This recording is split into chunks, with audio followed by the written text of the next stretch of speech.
Hi అండి. నేను మీ ఆర్యన్. మీరు చూస్తున్నారు Telugu trader Aryan YouTube channel. ఛానల్‌కి ఎవరైనా ఫస్ట్ టైమ్ వస్తే దయచేసి ఎళ్లి సబ్స్క్రైబ్ చేసుకోండి. అండ్ బెల్ ఐకాన్ కూడా ఆన్‌లో పెట్టుకోండి. దట్ నేను వీడియోస్ మీకు వెంటనే అయితే నోటిఫికేషన్ వస్తది. ఓకే. సో, ముందు టాపిక్‌లోకి వెళ్ళిపోదాం. హిండల్బర్గ్ ఏదైతే రిపోర్ట్ వచ్చిందో, రిపోర్ట్ ఏంటి? అసలు దేన్ని ఇండికేట్ చేస్తుంది? మార్కెట్ ఎలా రియాక్ట్ అవుతది? దాని గురించి కూడా మాట్లాడదాం. ఫస్ట్ థింగ్, రిపోర్ట్ ఏదైతే ఉందో ఇది కొద్దిగా షాకింగ్ న్యూసే. నా పరంగా నేను మొత్తం రిపోర్ట్ అంతా మీకు కావాలంటే హిండల్బర్గ్ రిసర్చ్ అని కొట్టండి. స్టార్టింగ్ ఒక వెబ్‌సైట్ వస్తది. దాని మీద క్లిక్ చేస్తే రీడ్ రిపోర్ట్ అని ఉంటది. మీరు మొత్తం రిపోర్ట్‌నంతా చూడొచ్చు. ఇప్పుడు న్యూస్ ఏంటి అంటే మనకి మీకు మొత్తం చెప్తాను. అంటే మొత్తం రిపోర్ట్ అంతా చదివి చెప్పి వద్దు. బట్ మెయిన్ పాయింట్స్ దేని టార్గెట్ చేశారో చెప్తే మీకు అర్థమైపోద్ది మోస్ట్‌లీ. ఓకే. పాయింట్, హిండల్బర్గ్ ఏం చేస్తుంటది? ఇదొక రిసర్చ్ చేస్తుంటది. ఏ కంపెనీ వరస్ట్‌గా బిహేవ్ చేస్తుందో, ఏ కంపెనీలోకి ఫేక్ ఫండ్స్ వస్తున్నాయో. ఫేక్ ఫండ్స్ అంటే లైక్ ఆ కంపెనీ ఒరిజినల్‌గా గ్రోత్ అవ్వట్లేదు. బ్యాలెన్స్ షీట్‌లో తప్పులున్నాయి. కంపెనీ వేరే విధంగా అంటే స్కామ్ జరుగుతుంది ఒక కంపెనీలో. అలాంటి కంపెనీలన్నీ ఐడెంటిఫై చేస్తూ ఉంటది. రిసర్చ్ చేస్తూ ఉంటది ఫస్ట్ థింగ్. ఇప్పుడు ఈ అదానీ మీద ఎందుకు పడ్డారన్న అంటే, అదానీ గ్రూప్‌లో ఏం జరుగుతుంది? ఒకటి సింగపూర్ బేసు, ఒక 2 మీకెలా చెప్తానంటే, ఇది అదానీ కంపెనీ. ఓకే. అదానీ కంపెనీలో ఇన్వెస్ట్‌మెంట్ ఏదైతే వస్తుందో, అది వేరే కంట్రీస్ నుంచి వస్తుంది. ఒక 2 కంట్రీస్ నుంచి వస్తుంది. ఒక 2 కంట్రీలో ఒక వేరే కంపెనీ నుంచి వస్తుంది. ఇది ఏ కంపెనీస్ అని చూస్తే ఒక డమ్మీ కంపెనీస్. ఇవి డమ్మీ అంటే లైక్ దీనికి కథ, కర్మ, క్రియ ఏటుండదు. అసలు ఇది దేనికి పనికిరావు ఈ కంపెనీలు. ఇవి జస్ట్ ఒక పేరుకి షో కాస్ అన్నమాట. అంటే జస్ట్ షోకి చూపించే కంపెనీలు. ఈ కంపెనీ పేరు మీద సేమ్ అదానీ బ్యాక్ ఎండ్ నుంచి డబ్బులొస్తుంటాయి. ఈ కంపెనీ ద్వారా బ్యాక్ ఎండ్ నుంచి అదానీలోకి ఇన్వెస్ట్ చేస్తున్నారు బ్లాక్ మనీ. ఇప్పుడు అర్థమైందా? ఇది అదానీ కంపెనీ. ఈ కంపెనీలో ఇన్వెస్ట్ చేయాలి అంటే 2 ఫేక్ కంపెనీస్ ఓపెన్ చేసి, ఆ ఫేక్ కంపెనీ నుంచి డబ్బులు ఇన్వెస్ట్ జరుగుతున్నాయి. ఇప్పుడు హిండల్బర్గ్ ఫస్ట్‌లో రిపోర్ట్ ఇచ్చినప్పుడు ఏం చేసింది? ఈ మార్షెస్ ఏదైతే బ్యాంక్స్ ఉన్నాయో మీకు చూపిస్తాను. అంటే మార్షెస్ కంపెనీస్ ఏవైతే ఆళ్ళు చెప్తున్నారో అదాని, ఇవన్నీ ఫేక్ కంపెనీస్. అది అదానికి సంబంధించిన కంపెనీలే. అది అదానికి సంబంధించిన అంటే దాని రూట్ కాజ్. అంటే ఆ కంపెనీలు ఎక్కడి నుంచి స్టార్ట్ అయ్యాయి? ఎవరు స్టార్ట్ చేశారని రూట్ కాజ్ ఎతికితే అది అదానికే లింక్ అయ్యి ఉన్నాయి. అదానికే లింక్ అయ్యి ఉన్నాయి. ఇవి ఇంటర్నల్ స్కామ్ జరుగుతుందని అప్పట్లో అలా ఎలిగేషన్ పెట్టారు. అదంతా జరిగింది. ఇప్పుడు మరి ఏం జరుగుతుందన్న? సిబి చైర్‌పర్సన్ ఎందుకు దీంట్లో మనకు లాగారు? ఆళ్ళ హస్బాండ్ ఎందుకు లాగారంటే, ఇక్కడ పాయింట్ ట్విస్ట్ ఏంటంటే మీకు చూపిస్తా. ఫస్ట్ హిండల్బర్గ్ రిసర్చ్ ఏం చెప్తుందంటే, మేము షాక్ అయ్యాం. మేము లిటరల్లీ షాక్‌లో ఉన్నాం. ఇంత పెద్ద ఇష్యూ జరిగింది. ఇంత పెద్ద ఎలిగేషన్ మేము పెట్టాము. విత్ డాక్యుమెంట్స్ చూపించాము. సిబి బేసిక్ యాక్షన్ కూడా తీసుకోవట్లేదు. అంటే ఇంట్రెస్ట్ కూడా చూపించట్లేదు. స్టిల్ తిరిగి మా ఎలిగేషన్స్ ఫాల్స్ అని జెప్పి హిండల్బర్గ్‌ని తిరిగి ఆళ్ళొక ఇది పెట్టారు. అంటే ఏంటది పేపర్స్. తిరిగి ఆళ్ళొక పేపర్స్ పంపించారు. అదేం జరుగుతుంది అక్కడ, ఇది ఫేక్ ఎలిగేషన్స్ అని సిబి ఇంత డౌన్ ఇంట్రెస్ట్ ఏంటా అని ఫస్ట్ పాయింట్ ఆళ్ళు రైజ్ చేసింది. నెక్స్ట్ అయ్యో! మేము ఈ పాయింట్ కూడా మర్చిపోయామే అని చెప్పి అప్పుడు ఉన్నది బయట పెట్టారు. ఏంటి బయట పెట్టారు?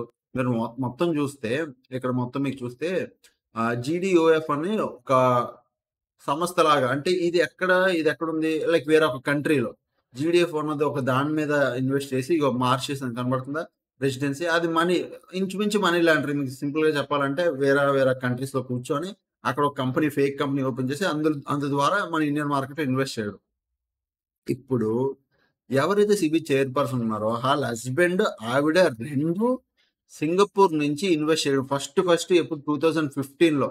ఎప్పుడు 2015లో 15 2015లోనే సేమ్ అదానీ కంపెనీ ఇదైతే, అదానీ కంపెనీలో ఇన్వెస్ట్‌మెంట్ ఏదైతే జరుగుతుందో ఫేక్ కంపెనీస్‌లో, ఈళ్ళు ఎవరైతే ఉన్నారో ఆ ఫేక్ కంపెనీలో ఆల్‌మోస్ట్ ఇన్వెస్ట్‌మెంట్ చేశారు. ఆల్‌మోస్ట్ ఇన్వెస్ట్‌మెంట్ చేసి మెయిన్ స్టేక్ అంటే మోస్ట్ ఎక్కువ ఇన్వెస్ట్‌మెంట్ చేసి హోల్డ్ చేసి పట్టుకున్నారు. అక్కడి నుంచి బ్యాక్ ఎండ్ మన అదానీ గ్రూప్‌లోకొచ్చింది. ఇది పక్కన పెడదాం. ఇప్పుడు నువ్వు డైరెక్ట్‌గా అదానీలోకి పెడితే అదొక విషయం అయిపోతుంది. నువ్వు బ్యాక్ ఎండ్ ఒక ఫేక్ కంపెనీలో పెట్టి ఈళ్ళు పెట్టడం అదొక మెయిన్ ఇంట్రెస్టింగ్ పాయింట్ అయిపోయింది. దాని తర్వాత ఇటురండి. ఈళ్ళు ఏ బ్రోకర్‌తో ఫస్ట్ కనెక్ట్ అయ్యారు? ఇగో సింగపూర్ నుంచి పెట్టారు. 2015లో జూన్ 5థ్‌కి ఫండ్స్, ఇగో ఇది కావాలంటే ఇది సిబి చైర్‌పర్సన్ ఫోను నంబరు. మీరు కావాలంటే చేసుకోండి. ఇక్కడ ఫుల్ నేమ్ చూడొచ్చు. ధవన్ బాచ్ అండ్ ఆవిడ పేరు. ఓకే. ఇక్కడ మీరు కంప్లీట్‌గా ఆళ్ళ ఐఎఫ్ఎల్ మొత్తం ట్రాన్సాక్షన్ మొత్తం, ఇంకా ఎలా అంటే మీకు చెప్పాలి. మొత్తం హిస్టరీ తీసి పెట్టారు బయట ఈసారి. ఇక్కడ ఎక్కడి నుంచి అడ్రెస్ చూస్తే మీకు ఇక్కడ సింగపూర్ అడ్రెస్ ఉంటది. సింగపూర్‌లో కూర్చొని దేని బేస్ సాలరీ బేస్డ్ అని చెప్పి యూఎస్ డాలర్స్ ఇన్వెస్ట్ చేశారు. ఎక్కడ? అదాని గ్రూప్‌లో. బట్ ముందుటి నుంచి ఏదైతే ఉందో అది సో, ఇప్పుడు పాయింట్ ఇక్కడ మరి ఈవిడకెందుకు రేజ్ చేశారు అంటే ఆల్రెడీ ఫేక్ ఇన్వెస్ట్‌మెంట్‌లు ఉన్నాయి. అంటే ఒక ఫేక్ కంపెనీలో ఇన్వెస్ట్‌మెంట్ హస్బాండ్ అండ్ వైఫ్ పేరు మీద ఇద్దరు జాయింట్ అకౌంట్ ఉండి దాంట్లో ఇన్వెస్ట్‌మెంట్ ఉండేది. దాని తర్వాత ఈవిడ చైర్‌పర్సన్ ఫుల్ టైమ్ చైర్‌పర్సన్ ఎప్పుడయ్యారు? 2022లో 27 full time okay. Wholesale okay. Time member అయ్యారు. దాని తర్వాత ఫుల్ టైమ్ చైర్‌పర్సన్ అయ్యారు 2022లో. దానికి ముందే అంటే ఈ చైర్‌పర్సన్ అవుతున్నప్పుడు మళ్ళీ ఈవిడకేం ఇబ్బంది రాకూడదండి. ఆళ్ళ హస్బెండ్ ఏం చేశాడు? ఏదైతే స్టేక్స్ ఉన్నాయో అంటే ఏవైతే ఆ కంపెనీలో పెట్టి ఇన్వెస్ట్‌మెంట్‌లు పెట్టారో అవన్నీ మా ఆవిడ పేరు మీద తీసేసేయండి. మొత్తం నా పేరు మీదే పెట్టేయండి అని చెప్పి ఆయన ఒక అఫీషియల్ మెయిల్ పెట్టాడు. ఆ మెయిలే ఇది. ఓకే. మీరు కావాలంటే రిపోర్ట్ మొత్తం మీరు చదువుకోవచ్చు. నేను అదంతా చదివి చాలా time waste matter. But matter point to point చెప్పాలంటే, ఇప్పుడు ఆ స్టేక్ అంటే ఆవిడకేం చేస్తున్నారు? ఆవిడని సైడ్ చేసేస్తున్నారు పాయింట్ నుంచి. సింపుల్‌గా ఇద్దరు ఇన్వాల్వ్ అయ్యి ఉన్నారు. రేపొద్దున ఈవిడ చైర్‌పర్సన్ అవుతాది అని తెలుసుకొని అంటే ఫుల్ టైమ్ అవుతది లేదా అయ్యే ఛాన్స్‌లున్నాయని తెలిసినప్పుడు, మెల్లిగా ఆవిడ నుంచి ఇవన్నీ నా మీద బ్లేమ్ నేను తీసేసుకుంటా. నువ్వు సైడ్ అయిపో. నీకేం తెలీదు అన్నట్టు ఒక అఫీషియల్ మెయిల్ పెట్టారు. ఎవరికి? ఎవరైతే ఐఎఫ్ఎల్ ఫండ్స్ హ్యాండిల్ చేస్తున్నారో వాళ్ళకి. ఇది దాని తాలూకు లెటర్. కంప్లీట్ ఇది బయటకొచ్చింది. దాని తర్వాత ఫండ్స్ ట్రాన్స్‌ఫర్ అయింది. స్టిల్ ఇప్పుడు మనం ఒక చైర్‌పర్సన్ అయినప్పుడు, మనం ఏంటంటే, మనం వేరే కంపెనీకి డైరెక్టర్‌గా ఉండకూడదు. ఇప్పుడు నేను నేను చైర్‌పర్సన్ అనుకో, నేను వేరే కంపెనీకి డైరెక్టర్‌గా ఉండకూడదు. ఎందుకు ఉంటాను? ఉండకూడదు. అది రూల్ కాదు. ఉండకూడదు. ఎందుకంటే చైర్‌పర్సన్ అయినప్పుడు ఒక కంపెనీ స్టాకులు పడడం అన్నీ మనకు తెలుస్తాయి. చైర్‌పర్సన్‌గా నాకన్నీ ఇన్ఫర్మేషన్ ఉంటది. Stock market in depth. అలాంటిది నేను ఇన్ డెప్త్ ఉన్నప్పుడు నేను వేరే కంపెనీకి డైరెక్టర్‌గా ఎలాగుండాలి? ఉండకూడదు. But still ఈవిడున్నాది. ఈవిడున్నది. ఏ కంపెనీకి డైరెక్టర్‌గా ఉన్నారు? ఈవిడ ఇగో అగోడా అని చెప్పి అడ్వైజరీ కంపెనీ ఒకటుండేది. అగోడా అడ్వైజరీ దానికి ఈవిడ డైరెక్టర్‌గా ఉన్నారు. Agora advisory is type of advisory అంటే కాల్స్, టిప్స్ టైప్ అడ్వైజరీ. దానికి ఈవిడ డైరెక్టర్‌గా ఉన్నారు. ఇప్పుడు పాయింట్ ఏమైపోయిందంటే ఆహ్, ముందు ఆవిడ సరింగా లేరు. బట్ స్టాక్ మార్కెట్‌లో ఉన్న స్కామ్‌లు, ఎలిగేషన్స్ మార్కెట్‌ని సరిచేద్దామని కరెక్ట్ ఆవిడ రెడీ అయిపోయారు. ఇప్పుడు అంతే గదా! ఏదైనా పాయింట్ అదే. ఇక్కడ మీరు మొత్తం కావాలంటే రిపోర్ట్ అంతా చదువుకోవచ్చు. మీకు చాలా పెద్దది అంటే ఇంక్లూడింగ్ ఫండ్స్ ట్రాన్స్‌ఫర్ అయ్యాయి. ఎవరి పేరు మీద అయ్యాయి? ఎందుకయ్యాయి? ఎంతయ్యాయి? ఎలా అయ్యాయి? మొత్తం అంతా రిపోర్ట్‌లు తీసి పెట్టారండి. ఆ! హిండల్బర్గ్ రీసెర్చ్. ఇప్పుడు దీనికి ఏం రియాక్ట్ అవుతదో, ఏం చెప్తాదో, ఏం చెప్పదో, ఏట్లేదు. ఇప్పుడు పాయింట్ ఏమంటే చైర్‌పర్సన్ ఎళ్లి ఆళ్ళని డైరెక్ట్‌గా కలాలి. లైక్ సిట్టింగ్ అవ్వాలి. One on one meeting. ఆ హిండల్బర్గ్ ఈళ్ళు కూర్చొని వన్ ఆన్ వన్ మీటింగ్ చేసుకోవాలి. లేదంటే దీనికి రెస్పాండ్ అయ్యి ఏదో ఒకటి బయటికి రియాక్ట్ అవ్వాలి. ఎందుకంటే ఇది చిన్న స్కామ్ కాదిది. ఇది లిటిల్‌గా బిగ్ స్కామ్. ఎందుకంటే చైర్‌పర్సన్ ఇరుక్కొని ఉన్నాడు. మళ్ళీ ఇది ఎలాగంటే అంటే పెద్ద స్కామే. దీనికి అంటే ఓవర్‌గా క్రాష్ అవుతదంటే ఇప్పుడు పాయింట్ ఎవరి మీదుంది? మార్కెట్‌లో పాయింట్ అదానీ మీదుంది. అదానీ స్టాక్స్ దారుణంగా పడతాయి ఇప్పుడు. కన్ఫర్మ్‌గా పడతాయి. చైర్‌పర్సన్ మీద ఒకవేళ ఇన్వెస్ట్‌మెంట్ ఆహ్, లైక్ గవర్నమెంట్ మన సెంట్రల్ కోర్ట్ గాని లైక్ ఇన్వెస్ట్‌మెంట్ చేయమని అంటే కనుక్కోమని గాని చెప్పిందనుకో ఇంట్రాగేషన్ చేయమని చెప్పిందనుకో చైర్‌పర్సన్ మీద అది జరుగుతది. అప్పటి వరకు టెంపరరీ ఒక కమిటీ క్రియేట్ చేస్తారు. ఏంటి, ఏం లేదు మొత్తం అంతా పైన కింద పడతారు. బట్ స్కామ్ మాత్రం మీకేదైతే కనబడుతుందో ఇది చిన్న విషయం అయితే కాదు. వేల కోట్ల స్కామ్ ఇది. ఫేక్ ఇక్కడ మీకు కనబడుతుందా? 853,000,000 at the time. At that time 853 71 billion 853 ఇది మొత్తం ఆర్టికల్ మీరు చదువుకోండి. మీకు ఒప్పుకుంటే. నేను సింపుల్ లాంగ్వేజ్‌లో అందరికి అర్థం అవ్వాలి. బేసిక్ కాన్సెప్ట్ అర్థం అవ్వాలని జెప్పేసాను. అంతే. అంటే సింపుల్‌గా ఇప్పుడు ఏం లేదు. మేము ఆల్రెడీ రిపోర్ట్ ఇచ్చాం. ఎందుకు ఇంట్రెస్ట్ చూపించలేదా అని చూస్తే, ఓహో! తాలూకు చైర్‌పర్సన్స్ ఆల్రెడీ పాత ఏదైతే ఫేక్ కంపెనీలున్నాయో, ఆ కంపెనీలో ఆళ్ళు ఇన్వెస్ట్ చేసుకొని కూర్చున్నారు. అందుకు అదాని మీద అంత పెద్ద ఇంట్రెస్ట్ చూపించలేదు. ఆళ్ళెంత ఇన్వెస్ట్ చేశారు? ఎలా ఇన్వెస్ట్ చేశారు? ఎప్పుడు ఇన్వెస్ట్ చేశారు? మొత్తం రిపోర్ట్‌లు తీశారు. ఇప్పుడు చైర్‌పర్సన్ ఆవిడని సేఫ్ చేయాలని చెప్పి ఆళ్ళ హస్బెండ్ అలా మొత్తం స్టేక్ అంతా ఆహ్, అంటే ఇద్దరి పేరు మీద జాయింట్ అకౌంట్ ఉన్న అకౌంట్ మొత్తం ఒక ఆయన పేరు మీద ఎలా మార్చుకున్నారు? ఆయన అఫీషియల్ మెయిల్ ఏం పెట్టాడు? మొత్తం అంతా చిట్టా బయటకి తీసి పెట్టారు. దేనికి ఇప్పుడు మన సెబీ చైర్‌పర్సన్ ఏమంటారో చూడాలి. ఇంకా మొత్తం ఏం జరుగుతది ఏటో రచ్చ చూడాలి. బట్ దీనికి మార్కెట్ రియాక్ట్ అవుతదంటే యెస్ మార్కెట్ రియాక్ట్ అవుతది. 1, 2 డేస్ రియాక్ట్ అవుతది. 2 డేస్, 3 డేస్ అయినా రియాక్ట్ అవుతది. పాయింట్ మిగతా స్టాక్స్ అన్నీ పడిపోనివ్వదు. ఇప్పుడు రిలయన్స్‌లో ఉంది పెద్ద కంపెనీ అవి. ఈళ్ళ వల్ల రిలయన్స్ కంపెనీ స్టాక్‌లు మిగతా సెక్టర్‌లు అన్నీ పడుతుంటే అవి ఎక్కువ పడనివ్వరు. సో, అవి కాస్తాయి. మిగతా అదానీని ఏం చేస్తారంటే సైడ్‌కి పెడతారు. నిఫ్టీ 50 నుంచి అదానీ తీసి సైడ్‌కి పెట్టి అది పడుతుందో పడట్లేదో చూసి మిగతా స్టాక్‌లు మిగతావి నడుపుతాయి మార్కెట్‌ని. సో, ప్రెజెంట్ అయితే ఇదే న్యూస్ ఇప్పుడు మొత్తం యూట్యూబ్ అంతా ఇదే రచ్చ జరుగుతుంది మీకు తెలుసు. మొత్తం ఎక్కడ చూసినా హిండల్బర్గ్. నిన్న మా టీమ్ కూడా అడిగారు హిండల్బర్గ్ ఏం జరిగిందన్నా అదేదో న్యూస్ వస్తదని. ఆళ్ళకి కూడా మేము అదే నవ్వుకున్నాం. సో, చూస్తే ఇక్కడ మీకు కంప్లీట్ చైర్‌పర్సన్ ఏంటి, ఎప్పుడు మీకు కంప్లీట్ రిపోర్ట్ కావాలంటే మీరు డైరెక్ట్ హిండల్బర్గ్ వచ్చి చూడొచ్చు. ఇంక్లూడింగ్ ట్రాన్సాక్షన్స్ ఎప్పుడు వాళ్ళున్నారు, ఎప్పటి వరకు ఉన్నారు. యాక్చువల్లీ సెబీ చైర్‌పర్సన్ అయిన తర్వాత కూడా ఆవిడ అడ్వైజరీ కంపెనీకి డైరెక్టర్‌గా ఉన్నారు.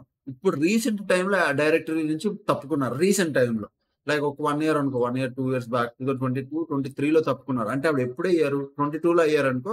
23, 24 ఇప్పుడు రీసెంట్ ఒక 3 నెలల కింద ఎప్పుడో తప్పుకున్నారు. అది కూడా ఇక్కడ మెన్షన్ చేశారు క్లియర్‌గా. అంటే నేను మొత్తం ఆర్టికల్ చదవలేదు. బట్ నేను కూడా అలా అలా స్క్రోల్ చేస్తూ ఆర్టికల్ పైన పైన ఇంపార్టెంట్ పాయింట్స్ అన్ని చూసుకుంటే ఓకే. ఇది కేస్ అని అర్థమైపోయింది. బట్ ఇదైతే జరుగుతుంది ఇది కరెక్ట్ కాదు. అంటే మీరు చేస్తే కరెక్టు. అవతలోళ్ళు చేస్తే ఇదా? సో, చూడాలిది. ఓకే. ఇది ఇప్పుడు ఏమవుతదో దీని గురించి కంప్లీట్ ఒక పెద్ద రచ్చ జరుగుతది కన్ఫర్మ్‌గా ఇది.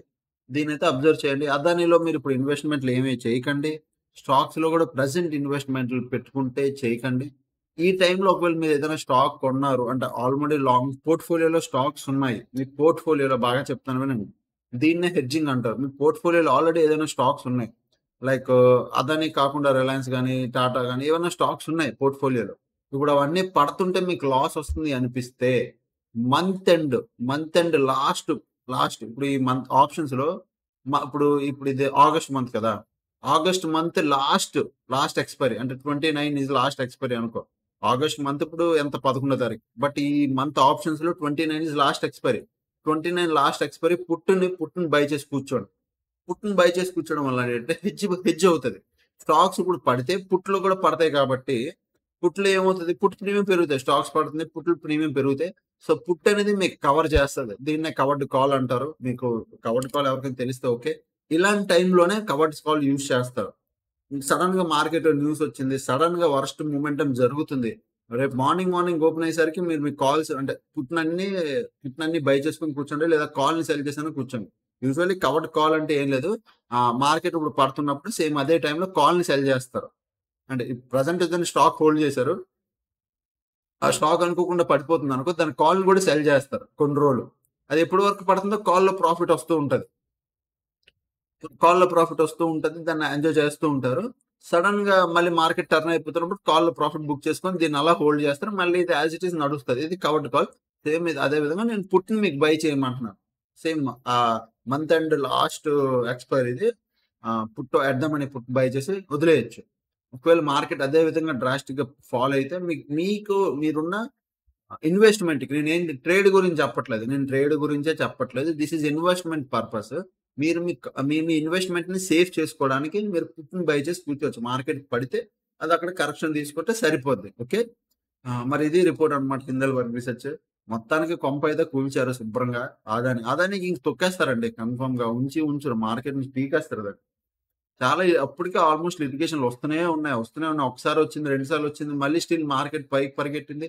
అది కదా మెయిన్ ఇంట్రెస్టింగ్. ఇప్పుడు ఒక పెద్ద కంపెనీ నీ మీద ఎలిగేషన్స్ పెట్టిందన్నప్పుడు అట్‌లీస్ట్ బేసిక్ నువ్వు రియాక్ట్ అవ్వాలి.